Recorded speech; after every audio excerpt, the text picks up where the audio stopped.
Greetings, travelers. Yes. See, I try to wait for you, and then I wait, and then you. And I jump in. Yeah. At some point, we're just gonna have to figure out what moment. Well, you like do professional, but that's not today. Today is not that day. So, Yes. We both did conventions recently, like shows, and we're going to have a bunch of guests on here soon. A lot of hunters. Yeah, and then I also got to meet a few new peeps that are going to be coming on as well. We got a couple writers, we've got a couple investigators, and if we're lucky, we have a guy who Carrie knows very well, who is a reptile expert, who has also become a cryptid hunter. So, a reptile cryptid hunter? Dun, dun, dun. He's a reptile expert, but he's suddenly gotten this new thing, and we'll talk to him soon if all goes well. Fingers crossed, gang. Fingers crossed. Fingers crossed. So, I see you chose the dead of night, so to speak, to do this episode, which sounds terrifying on so many levels. So I'm just gonna nope out of opening any book in the future. Just kidding. So where are we beginning here? Oh wait, people are when this episode airs, they could go to Frogman and see you, right? Yep, we'll be this not the weekend as this airs, the first weekend of March. March 6th, 7th, we'll be at Frogman Festival. Yes.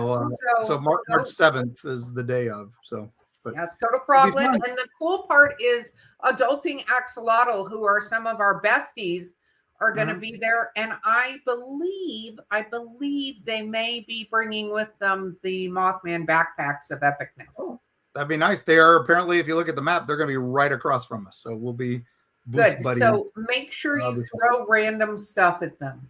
That's the plan. I like it. I like it. Okay. All right. Well, today we are going to be diving headfirst into the shadowy and fascinating field of grimoires. I love that. Yes. Although we did have a little bit of breaking news this week. Do we want to do some breaking news? We can always do breaking news. Our current sitting president, Mr. Trump, announced that he has asked for all of the UFO, UAP, all extraterrestrial, all the files be released. There's too much stigma around it. They should all be released. And this is after Obama was interviewed and said, yeah, there are aliens, but I've never seen them. So this ought to be fun. I'm kind of wondering if this is the big thing me and you have talked about. Disclosure Day is coming. Oh, that's just a movie, but who knows? There's something going on. This is let's distract everybody with aliens. So who knows what they're really hiding? But anyway, that's breaking news. I'm sure you've all heard it. So anyway, not everyone hears things, Mark. We could be news true. central. This even made national news, so that's kind of fun. But anyway, back to these repositories of forbidden knowledge, right? So what is a grimoire? They're basically books that contain spells, anything from like summoning demons and angels to finding hidden treasure, controlling forces of nature. Granny's spell book, right? In Dungeons and Dragons terms, the great spell book. But imagine these are like the biggest of the big. These are the ones everybody wants. And if you're going to do your studying, if you're going to do your magic work, this is the Super Bowl of wizards and alchemists, right? I love this. For the record, I am just placing here, travelers, that I believe we're all going to end up in a direction that Mark likes to go with every episode when he can. But we'll see if we get there. I'm quite sure we will at a point, but let's see if we get there.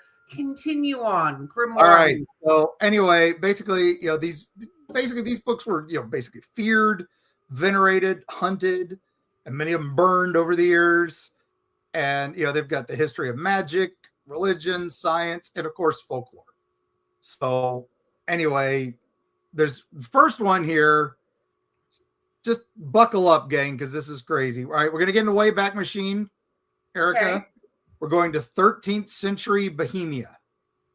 So it's that is now a ways back. That is a ways back. I don't know if I have enough snacks for that. So, Bo, Carrie, get the snack machine going. I'm going to need that. Yeah, we're heading to what is now the Czech Republic. Okay. But we're going inside a Benedictine monastery. So hope you got I don't know that I'd be allowed in there, but let's continue. You got your Gregorian chant album playing, and you could just, put a hood on and no one would know. So, okay. But this giant project is underway. So let's paint a picture of this object, okay? Because this is the main root of the legend is the size of this thing. This is called the Codex Gigas.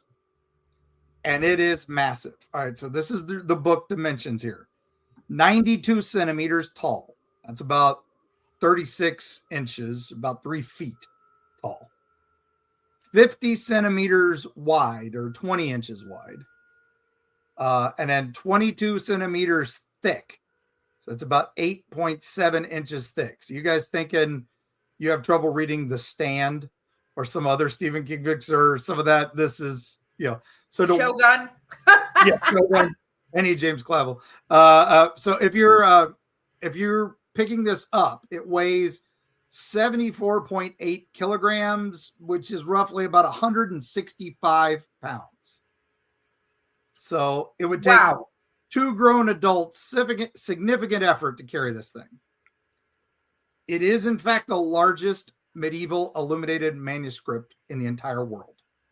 How, okay, I'm going to let you continue. I had so many questions that they all tried to pour out of my mouth at once. Yeah. My first one is, but why? Anyway, continue. And unlike some people, Erica, size isn't everything. So,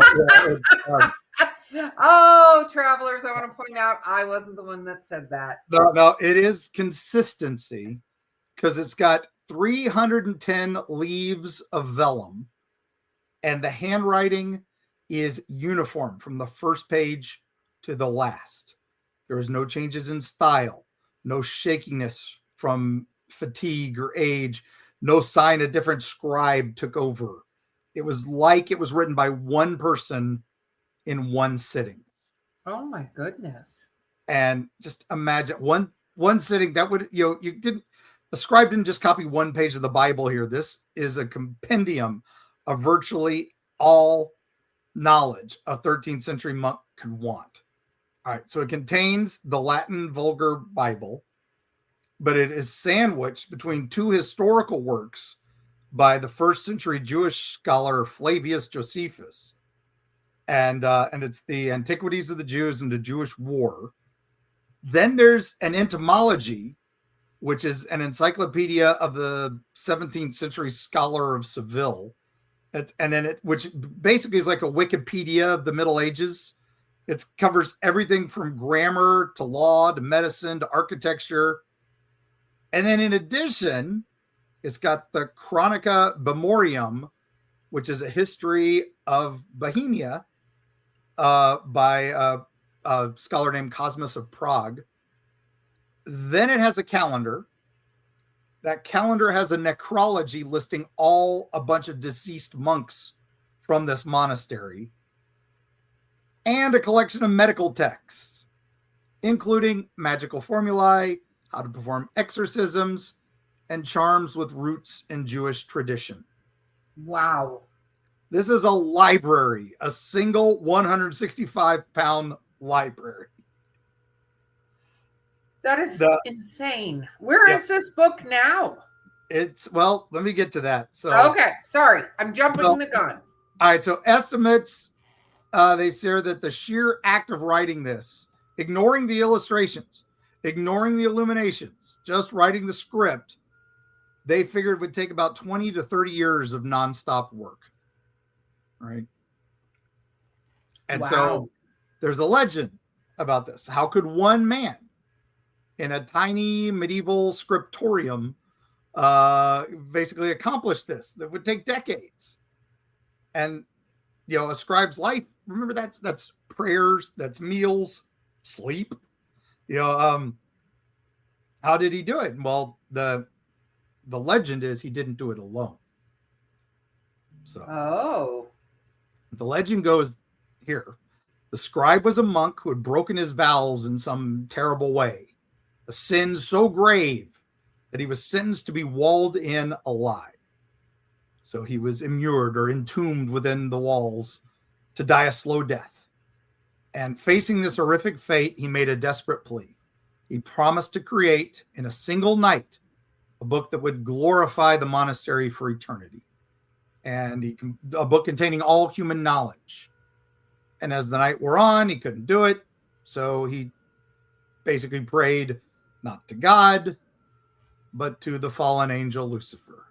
Oh, no. He offered his soul in exchange for the completion of the book and his life. And the devil appeared and finished the manuscript. And the monk added a specific page to the book as the devil as tribute. So wow, that's the book. Look how thick that is, and imagine that 3 foot tall. That is unbelievable. Got a picture for our video viewers. But then there it is, folio 290, page 290, the portrait, and again about 50 centimeters tall. He's depicted. Here's a closer image of it. So, crouching, arms uplifted, large dark green head, red claws on his hands and feet. He only has 4 fingers and 4 toes, and 2 tongues protruding out of his mouth. So, yikes. Pretty scary, right? Very scary. All right. Well, so for centuries, this was the proof of the legend, right? The pages near the devil are darker, almost blackened, kind of like they're singed a little bit. And mystics said, oh, it's the devil's fiery breath, right? And the scientists, though, we know it's probably because the page was turned to most often. So stop with your logic, Mark. Stop it. I know. It's like light and UV. I'm sorry. And, it kind of caused the pages to darken. But anyway, for the people of the Middle Ages, imagine that. That's just powerful. So, and the Kingdom of Heaven's that other page next to it, which is, it's hard to see, but it's this big map of heaven there. So, well, that way you won't get lost when you go there. Exactly. So now the question is, who was this monk, right? The manuscript does have a clue. There's a list of the dead, as we said, and one of them is named Hermanus Inclusus, and it's said for November 10th. And for a long time, Inclusus was basically mistranslated. It was thought to mean the one who was walled in, but historians say it actually is a specific form of medieval piety. It actually just means recluse, which is basically a trial period with the bishop's permission where you basically lock yourself in a small cell and you only get a little window to pass your waist and get food through. And, then even the monks would actually sing hymns for you because you're dead to the world. And you would spend your rest of your life in solitude and prayer. And so it's not really holiness or not punishment for a sin, but it's actually just trying to become more with God. So it was probably not named for some guy walled in the thing, not some criminal. This guy was just ambitious, and his name was probably Herman. Herman, the book writer. I like it. And the portrait of the devil, man. It's, so there you go. So now, where is this book? Okay, now we're going to get into the history, right? This is like an adventure novel here. Ready? This is like Cocaine Bear's body story. You ready for this? Oh, I love that. Okay, so Herman dies somewhere and the monastery falls into financial trouble. So the codex was pawned to the Cistercian monks of a town called Sedlic. And then it was later bought back by another Benedictine house. And then for centuries, it stayed in Bohemia. But then it caught the eye of probably one of the most unusual collectors of all time, the Holy Roman Emperor Rudolph II. Now, Rudolph II was a recluse, and he turned Prague into the center of art and alchemy, and he was fascinated with the occult. So he, of course, found the Codex Gigas, and he had a cabinet of curiosities. It's my house. And he brought it to his house, and he supposedly kept it in a special room, and as the wonder of his kingdom. Oh, wow. So now it didn't last, though. 1648, it's the end of the brutal 30 Years' War. Swedish soldiers loot Prague. They stormed the castle and took all of his treasures as war booty and shipped them to Stockholm. Wow. And among the spoils was the Devil's Bible, the Gigas Codex. And then the ship carrying it sank into the Baltic Sea. But the book survived. Oh my goodness. All right. Then it almost met its end in kind of a undramatic way. 1697, there was a fire that broke out at the castle in Stockholm, destroying much of the royal library. But one of the vicars who witnessed it saw somebody throw the Codex Gigas from a window to save it from the fire. And it somehow survived the fall. Although the story goes that it landed on some poor guy and killed him. Of course it did. Yeah, I would not want to be hit with that book. I've been hit with some heavy books. I don't want that one. No, not at all. All right. So today it is now in the National Library of Sweden. Okay. And you can go visit it. Now, in 2007, after 359 years, it was returned to Prague on loan for a small tour. And but man, talk about drawing a crowd after all those years. I want my books to draw a crowd that long. Oh no, our books draw those crowds. It's just different kinds of people. Different kinds of people. True. So that is interesting. So I'm assuming people have studied and read it and translated it and oh yeah, it's written in Latin, so it's a common, easy to translate, unlike some things that are like the Voinovich manuscript. That's not in this list, but that's another one that they're still trying to figure it out. They think they figured it out, but it's basically made up in a made up language, they think. And it's just got all these weird drawings and all that on it. It's beautiful, but some people actually think it's a hoax, like a medieval hoax. Aliens. Anyway. Yeah, exactly. So that's book one of this journey. So to Sweden we go. Yep. So now we've got to go back to early days. We are going to the builder of the first temple in Jerusalem. Wow. Okay. So in the Bible, who was the king of Jerusalem, the wise king of Israel? Do you remember? No. You know your Bible? That was Solomon.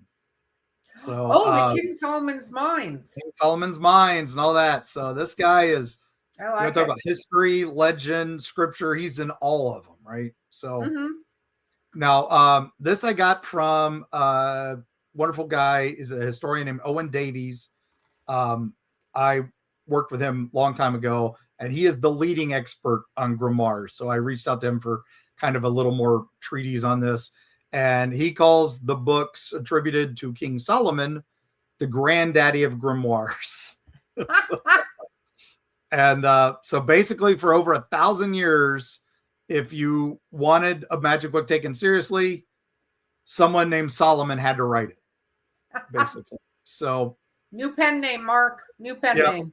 Yep. So the biblical king suddenly becomes the poster child for necromancy and magic, right? So how does this happen? So here's the key. Basically, there's something called the Testament of Solomon. It's a text, right? Likely written in like the first few centuries AD. Okay. Probably in Babylonia or Egypt. And this is, what's the term? I love it. Pseudographia, which is where you use an assumed name. Like someone I know writes erotica under an assumed name. So that's basically written under a false name. Okay. So, but in this book, Solomon himself tells how he gained power over demons. Okay. And so basically, according to this book, Solomon's building the temple in Jerusalem, and he kind of runs into a problem. There's this demon, little pesky demon that keeps stealing the wages of the workmen and somehow sucking his thumb dry at night. So, yeah. it's a strange text. So Solomon prays for help, and the archangel Michael appears. Wow. And hands him a magical ring engraved with the famous Seal of Solomon, and usually a star or a pentagram, depending on. And then using this ring, Solomon is able to command and control demons. He summons the very demon who's been bugging him and stealing all the money. Okay. And the demon's name is Ornias. And Ornias is forced to confess his deeds and then reveal the names of his fellow demons. Oh. Names have power, right? Yeah, no, that gives you power if you know their real name. And then one by one, Solomon summons all these ones that are named. First, he summons Beelzebub, the prince of demons.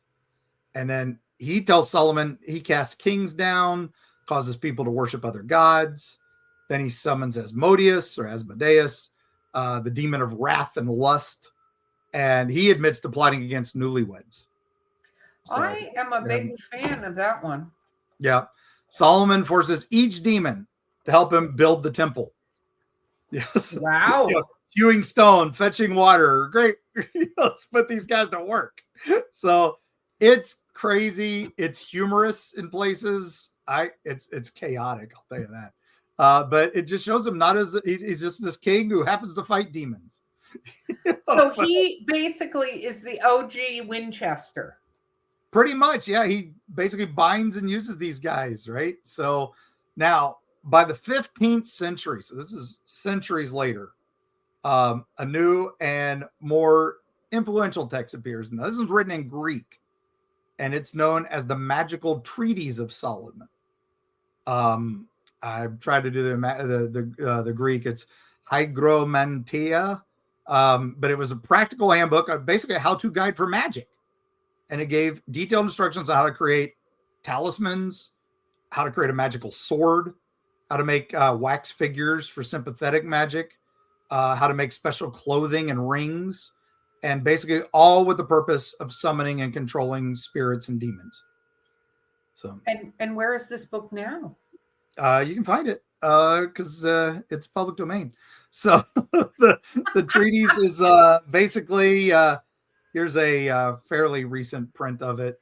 So from back around the 1500s.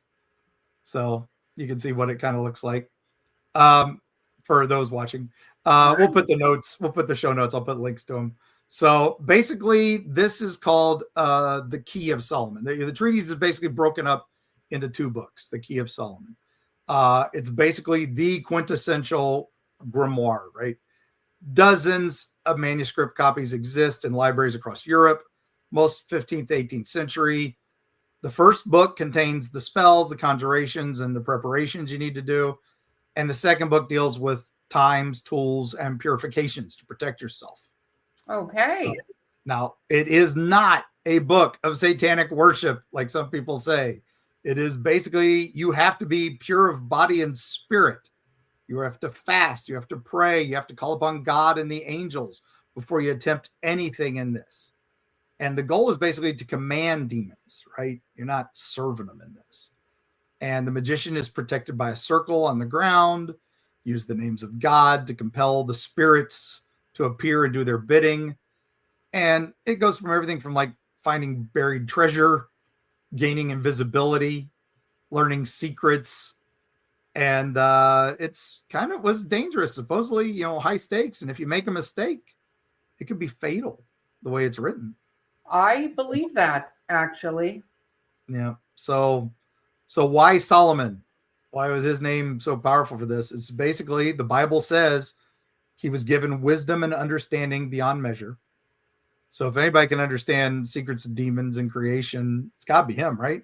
Somebody ought to. Yeah, he built the temple, which is supposedly where heaven and earth meet. And, so that's, but the big thing is Solomon himself. Basically, the Bible says Solomon in his old age was seduced by foreign wives into worshiping other gods like Ashtoreth and Moloch. So if he's the wisest man in the world and suddenly he's foolish, led astray by desires, he's definitely who better to write this dangerous, seductive, powerful book of magic, right? I wonder how much people have studied that particular book and have tried stuff from it. That would be an interesting thing to find out. I've had a copy of it for decades, and you could buy. There are modern reprints of it available from fine publishers everywhere. Well, I was also going to say it would lend itself to it only probably is good in its original Latin form. Yeah, because otherwise you're relying on translations that you hope are correct. Hope are good, and and for centuries, like the Key of Solomon and things like the Gygas Codex, these were handwritten manuscripts, right? Protected by scholars and clergy and the elite, of course, the royals and all that. And they were super expensive and rare, always written in Latin or some Greek. But everything changes with the invention of one thing: the printing press. I was going to say the printing press. And right. I'm going to assume that we're going to jump into printing press stuff. Yeah. After this break. Yeah, I'm just going to one more quick thing before we go is that basically, knowledge basically is locked away in libraries and all this, but now anybody can grab it, right? You can buy it, sell it to anybody who can read. And that's, people wanted to read magic. So we're going to talk about that.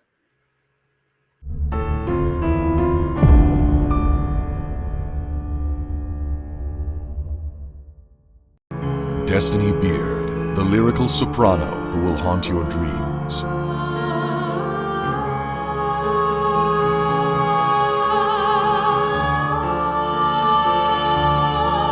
With her alluring melodies and intricate harmonies, this dark siren of wistful song shall capture your soul and lead you into the night. Check out Destiny's new single, The Haunting Is Over, with international musicians Sam Haines and Gary Bennett, as well as her other musical works at destinybeard.com.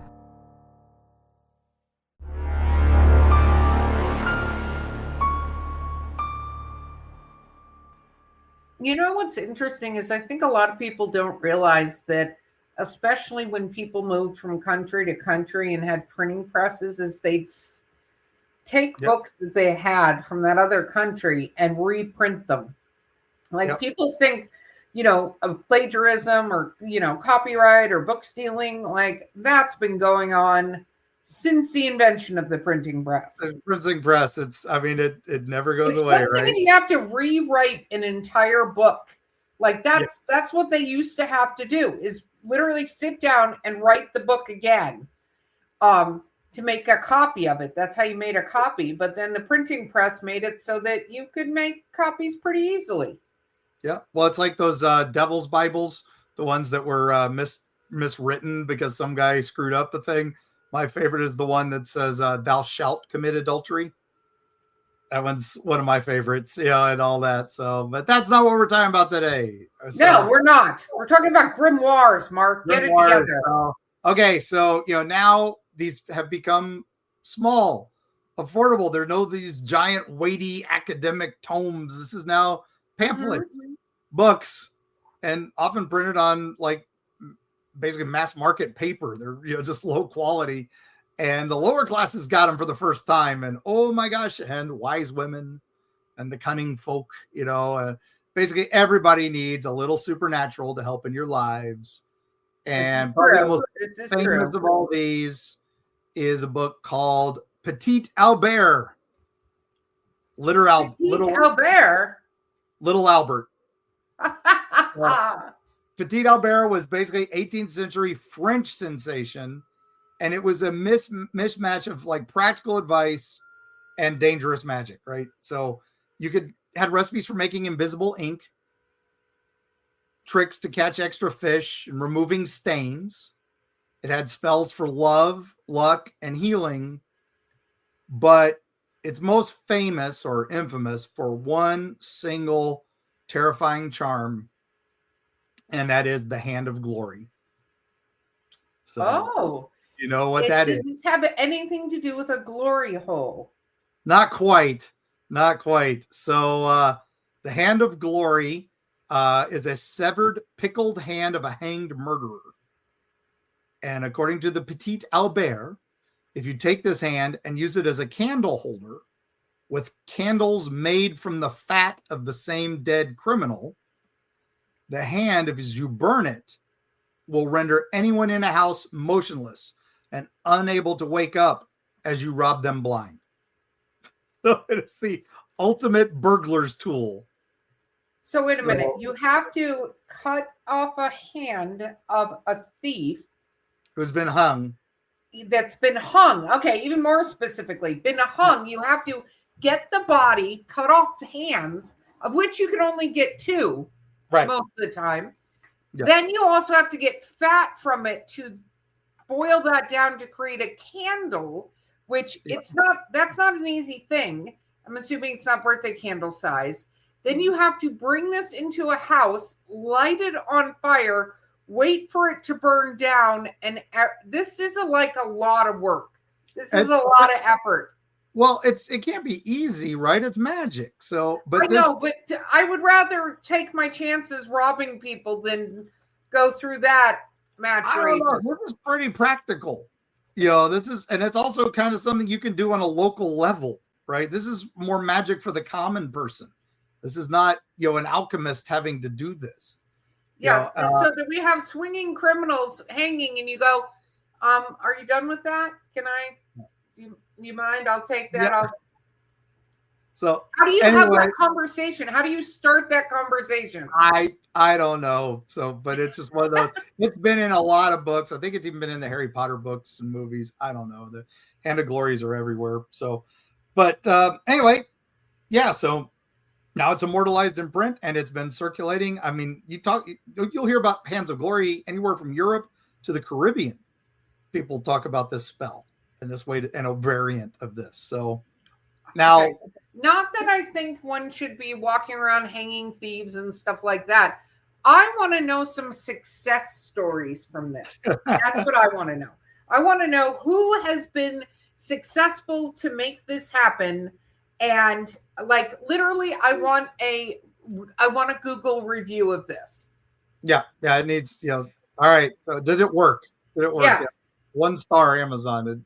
End of Glory. 1 star. Didn't work. They didn't tell me how big to make the candle, so they woke up early and I got arrested. So but anyway, all right. And you have to pickle the hand. The hand has to be pickled. Yeah. So that's not an overnight. Oh my gosh, so much work. Okay. You have to get brining. This is a lot, Mark. This is a huge responsibility. All right. Well, then let's get back into big books again. All right. Okay. So, because I like big books and I cannot lie.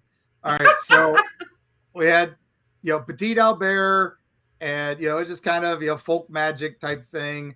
And then we've got, Mind of Solomon and all this. So now here's one that's kind of in the middle between those. This book claims to be the ultimate, most powerful, most terrifying of all grimoires. It's the title page promises to teach you. Here we go. Quote, the art of commanding celestial, aerial, terrestrial, and infernal spirits. That says it on the cover, man. That's pretty well, epic. If it's on the cover, it's obviously true. Well, title page. But still, I am talking, of course, about Les Dragons Rouges, or in English, the Grand Grimoire.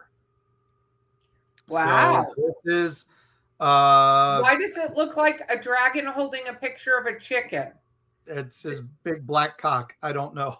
This is a horrible. You are full of it today. It's late. I lose my filter this late. So apparently, but I was gonna say this is can you put that up again for a second? I feel like this is a bad version of Pictionary. It is kind of. What does this mean? Dragon, black cock. This is like something Beth would sell in her store. So totally. I'm trying to understand. It's supposed to be a red dragon, and I get that. The black chicken is actually the poulet noir. So anyway, what does that mean? The dragon's dinner? What is? I don't know. It's weird. Basically, it's black magic, right? This is the black magic manual. This is the dangerous grimoire.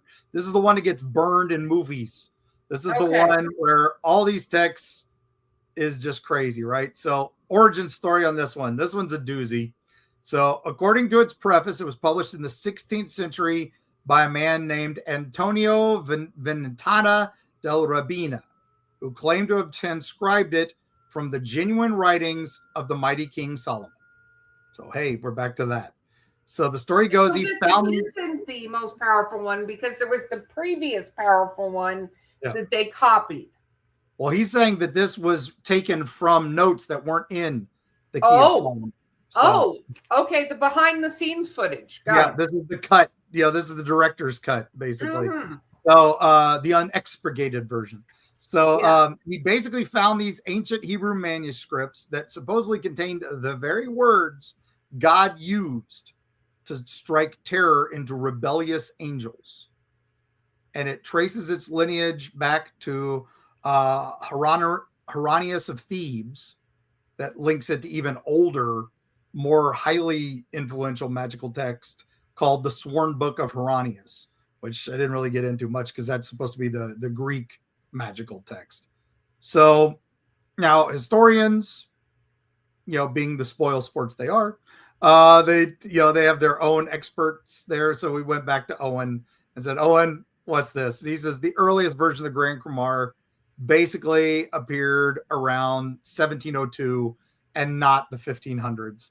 And this was basically blue books, the Bibliothèque Blue, cheap blue covered chapbooks were flooding the market. And the Grand Grimoire was probably part of this grimoire boom that was going on. Oh, wow. It's a marketing gimmick. It was a commercial. Hey, it's a good marketing gimmick. Yeah. Hey, I found all these lost texts. There's no way to prove it. There's no internet. You remember that book that came out a while ago, The Secret? This was that version of that. Right? I love that. There's a famous occultist from 19th century, Elphias Levi, and he was not known for skepticism. I mean, he believed everything, but he even called it a counterfeit. Of a lost. There must have been a more powerful original, but this was a counterfeit. So whether the original existed, come on, who knows? But so real quick, what's in this Grand Grimoire? Well, it's divided into two books. First book contains the Grand Kabbalistic Operation, basically a full-blown ritual for summoning a demon, and not just any demon. This demon doesn't mess around. You summon the Grand Prime Minister of Hell himself, whose name is Lucifuge Roficate. I'm sorry, can you repeat that again? Lucifuge Roficate. Come on, if you say it 3 times, he's going to appear. So, I feel like if I said that 3 times, the weirdest nerd person, and not cool nerds like we are, would appear in front of me that maybe is like a basket weaver, but not a good one. Yeah, well, basically his name translates to one who flees the light, and he is the right-hand man of Lucifer himself. So he is the keeper of all earthly treasures. And to summon him, I love some of the things you need. First, you need a blasting rod, which is a wand. You're going to Frogman, get a blasting rod while you're there. Yep, a wand made basically from a single cut of wild hazelwood. And then you have to consecrate it with blood and herbs. I feel like this is Frogman's weapon, so just go get one from him. I know it's common in Dresden Files. He has a blasting rod, so it's kind of fun. But you need a virgin parchment, which to write the pact, which means you can't use reused paper. I'm sorry, Erica. I know you love just reusing sticky notes. You've got to get what? I am a big fan of my sticky notes. I know. Using the same one over and over again. Just get a fresh one. So anyway, then you need a bloodstone to draw the protective circle, and then the all-important triangle of evocation within the circle. And then you need to find, this is the quote, a lonely and desolate spot. So I'm thinking parking lots of subways. Yeah, I was going to say. Yep. Or most small parking lots at this point. Most small parking lots, an old, abandoned Orange Julius. But they say an abandoned castle or haunted ruin, and you have to wait till midnight to do it. course. Midnight, what time zone? That's, again, all these things, these rules always throw me. So Yeah. you basically stand within the sacred circle and you recite the conjuration. And this conjuration is breathtaking. Okay. And Owen gave me a small passage. It's so not when you say midnight. breathtaking, you mean literally you will run out of breath if you try to do this? I think so. Are you ready for this? I don't think so, but I'm here for the ride anyway. Okay, so we're translating it into English, so it shouldn't work anyway. So, all right. So here's the trap. If you guys want to skip ahead about a minute and a half, here you go. So I'm doing my best. Emperor Lucifer, master of all the rebel spirits, I beg you to favor me in the call that I'm making to your grand minister, Lucifoge Roficale. I am desiring to make a pact with him. I beg you, Prince Beelzebub, to protect me in my undertaking. O Count Astaroth, be favorable to me and make it so that this night the Grand Lucifage appears to me in human form and without any bad odor, and that he accords to me, by the pact that I'm going to present him, all the riches I need. There you go. It's a business meeting. I want this small passage.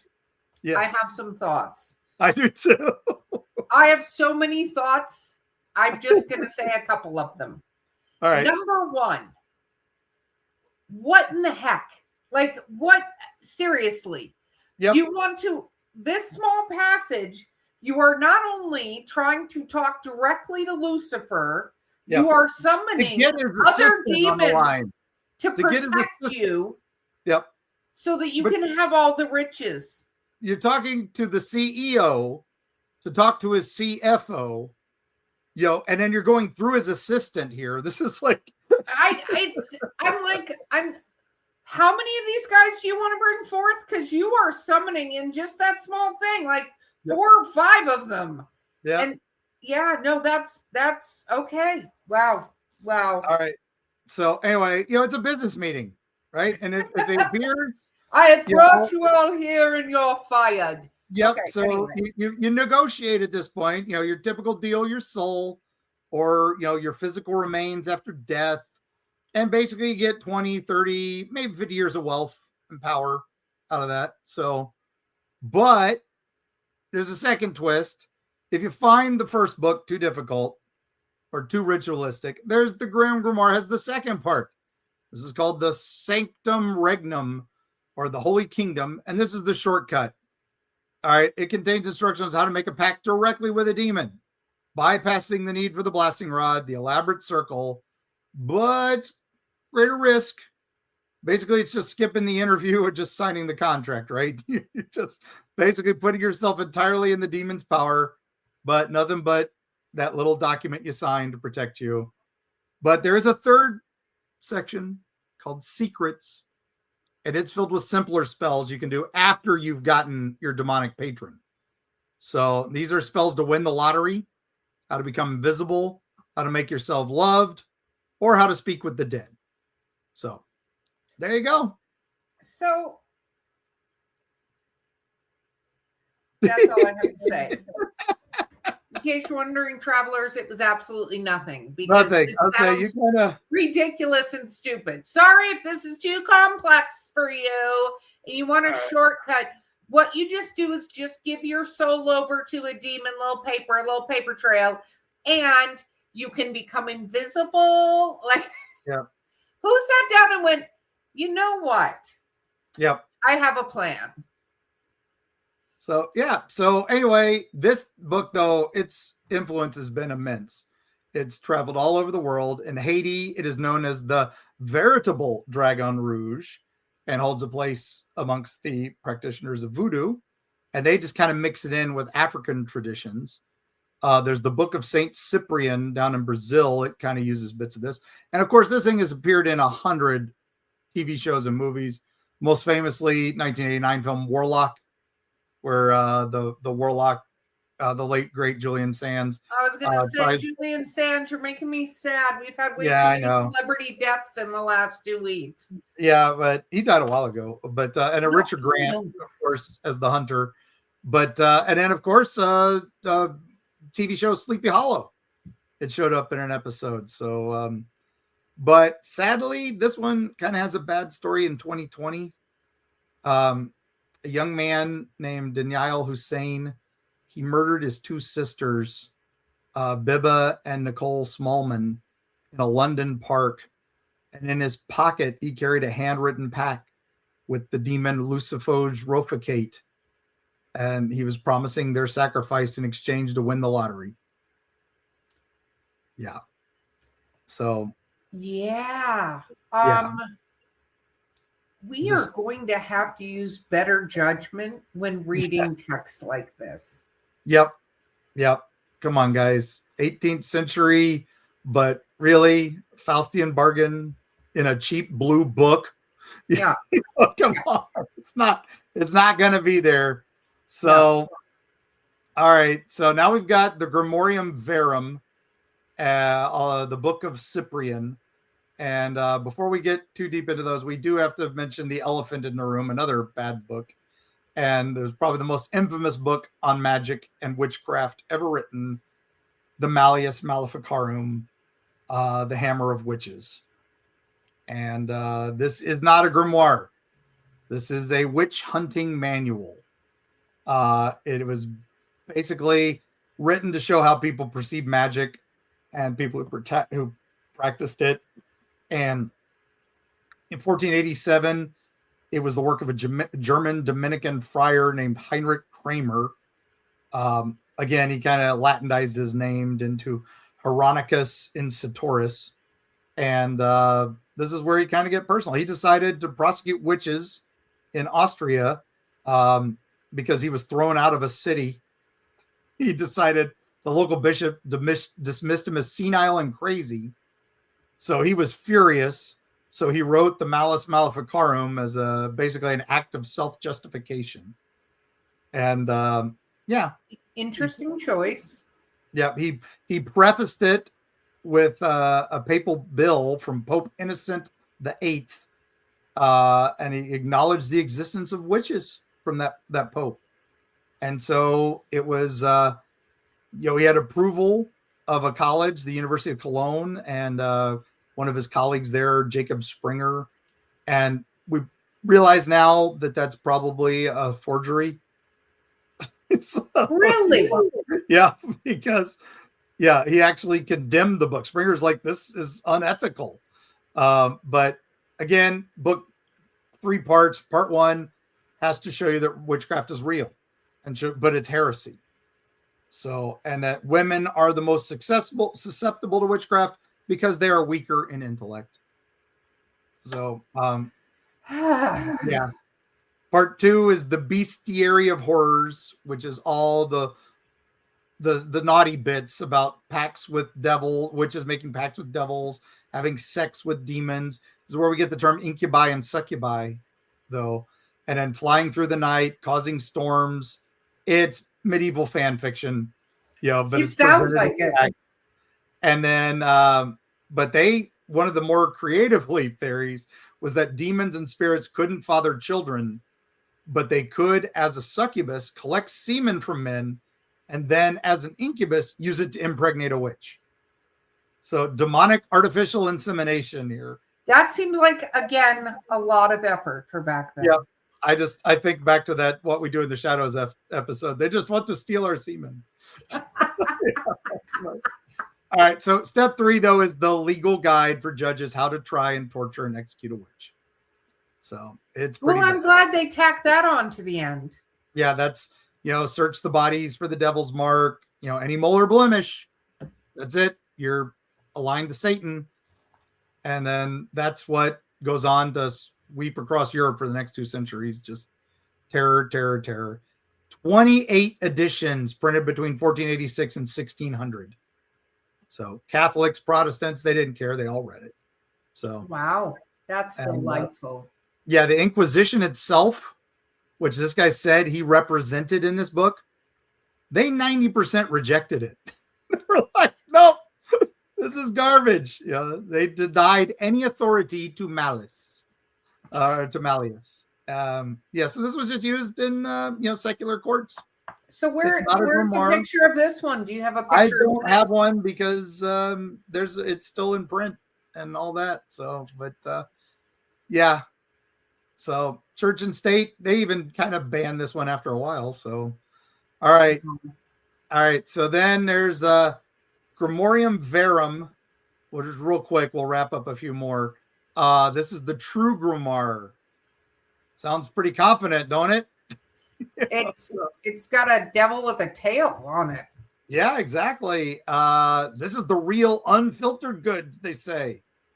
Published mid 18th century, around, but supposedly written in 1517 in Egypt, written by someone called Alabek the Egyptian. Yeah, no, it's That's something that happened. Yeah, of course, the date is completely fraudulent. It's probably some middle of the 18th century, and and not Memphis and Rome. It's deliberate fiction, right? Yeah.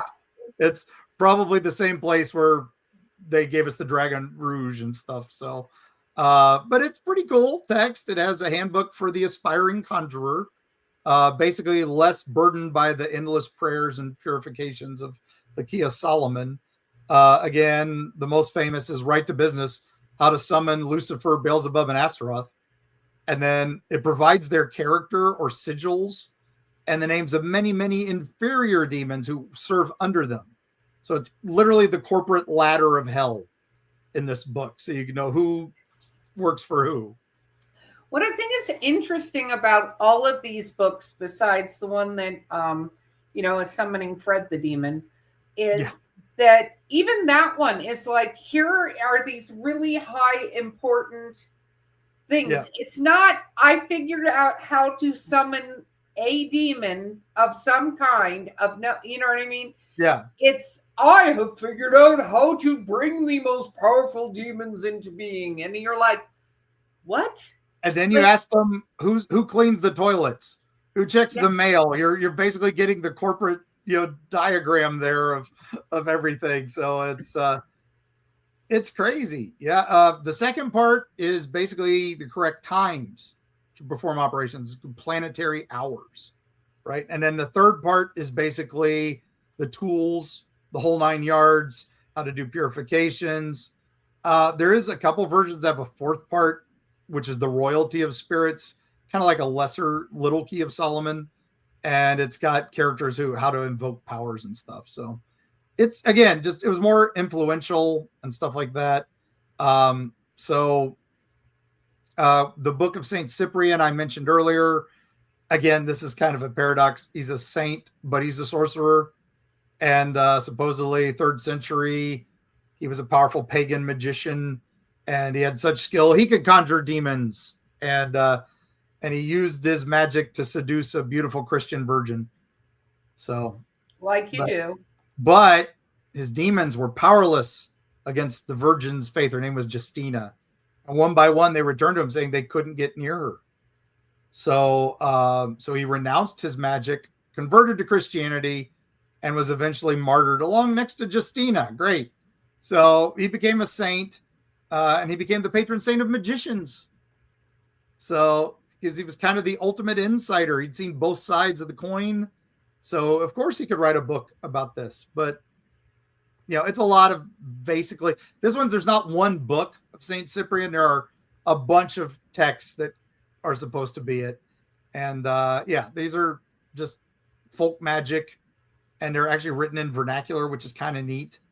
My favorite is the Sorcerer's Treasure is one of the books of this. And and it's basically kind of a fun little story about prayers to your guardian angel, and then prayers for spells of love and luck, and the big part, finding buried treasure. So you gotta pray for that. Like the Goonies movie all over the place. Yeah, and this one got big in Portugal and Brazil for some reason, and it really got big with the African population that had been forced there, displaced there. But as they got free, they started really bonding with this book because, again, just very hit, similar to that. So anyway, that's became one of those little black books. It's pretty interesting. So interesting stuff. And there's some beautiful illustrations in some of these and all that. So they're crude and all that. So now we got one big one we got to talk about yet. So, and that's probably the one most people know. This one is written about 1801. This British occultist and a pretty much disaster-prone balloonist named Francis Barrett published a book called The Magus. And he was really interested in magic of the past. And he basically just copied material from all those other books. And then he also worked from Cornelius Agrippa, who was this 16th century magician. And it was basically a flop, right? It did not do well. But it kind of helped spark the occult revival years later. And the Hermetic Order of Golden Dawn picked it up. Yeats picked it up. Aleister Crowley picked it up. And so it becomes the modern spiritualist movement of magic. And then, of course, that leads to a guy who reads about it named H.P. Lovecraft. And he creates his own book, The Necronomicon. I was like, we're going to get there. I've been waiting this entire time to get to where you were going, because I was like, somehow he's going to bring Bruce Campbell into this. Okay, here we go. Now I'm ready. OG, supposedly written by the mad Arab Abdul al-Hazred in 8th century Damascus, and it talks about the old ones and these cosmic entities and all that. So we'll do an episode on Lovecraft at some point. But in the 70s, basically, Lovecraft made it up. I mean, he based it on some of these old texts and stuff, but his creation takes on a life of its own far beyond. He was getting letters asking for details about the book and wanting to see the book. And after he died, some publishers in the 70s and 80s made real Necronomicons. I use air quotes there. Translations of Lovecraft's fictional tome filled with sigils of Cthulhu and Yog-Sothoth and all that. And it's, come on. It's pure fiction, gang. I'm sorry. I know some people embrace it as real. Some use it in rituals. You can buy it in a freaking bookstore. Avon Publishing has one. Come on. And my good friend Owen said today it has about as much right to be considered a grimoire as any of the other entries in the top 10, because it's the power of belief. If you treat it as a source of magical power, then for all intents and purposes, it's a grimoire. Well, and we talk about that too, is that, intention is power. And we've talked about some of these things that were fictional things having so much interest and attention paid to it that it makes it something that it's not, Yeah. I mean, that's, we've got the Book of Shadows that came out in the 40s and 50s. A guy named Gerald Gardner, he claimed he'd been initiated into a secret coven of witches, and he was granted this magical book, and he created the Book of Shadows. And pretty much everybody agrees that he kind of wrote it himself. But again, he kind of went back to all these sources: ceremonial magic, folk magic, Freemasonry. He worked with Aleister Crowley. It's a modern presentation, but of an ancient text. So, but again, a global religion's born out of that. How many Wiccans have their own Book of Shadows? That's fine if you want to make your own and all that. Again, intention. That's where it goes. If you put what you get out of it, what you put into it. So if you want to make a 165-pound Devil's Bible in a Swedish library, basically give it the same equivalence as the Necronomicon on my teenage bookshelf. Hey, it's the same thing if you've got enough intention behind it. So true. All right, Erica, you going to the library to pick up a book? Or absolutely not. No. Hard pass. I'm hard passing on this entire set of circumstances. I mean, it would be neat to see that first book listed, just because it sounds amazing, to just the sheer size of, not that part, the sheer size of the book, and what they accomplished. Again, still not that part. Very impressive. But outside of that, I think that it's interesting to me the importance. Like, I think that you can absolutely create a spell book. I believe that to be true. 100%. Now, what you can accomplish with that, that's a whole other story, which we're not getting into. No. However, this whole, like, I can lay claim and summon demons and, you know, I know that, no, hard pass. That's not, no. But I will say, I love how you brought this entire episode to Bruce Campbell. I never mentioned him. You did. You've mentioned him like 3 times. It didn't matter. You knew exactly where you were going with it. Shut your face. This has been a giant lead up to Bruce Campbell. There, 3rd time. He's here. Groovy. All right. No, but basically, necktie, neckturn, nickel. It's definitely an N-word. All right. But anyway, thank you, patrons, for putting up with this madness. It was a fun deep dive into my secret library here. My gosh. And if you are interested in grimoires and spell books, there are plenty of resources online to find amazing reads. Read these and draw inspiration from them. But remember, they're books, and 90% of these were probably forgeries. So, and made by some guy who was just writing fan fiction. So, but some of these have some truths. Just like any books out there at all, there's truth in the pages. But again, patrons, thank you for putting up with us. We love you guys. And thank you for our YouTube followers. We are now over 1,000 subscribers, which is starting on the way there. We hadn't really put much effort into YouTube before, but we're gonna start working on it. Thank you guys. We're a podcast, but now we're like, oh, they want video. All right, we can do that. Yes, we should be getting a bunch of videos up here soon. Yep. So anyway, as you're looking through books, remember modern grimoires. We see the power of these books, right? It's not just ink and paper. It's the belief of the reader. It's not a book of spells. They are spells. They are just symbols and stories that have the power to shape the world and our place in it. This is a testament here to the enduring idea that knowledge is power.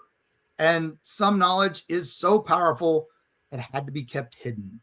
And had to be hidden amongst the rich and the powerful until it was given to everybody. And then we could all have them in little blue books or books of Avon Publishing.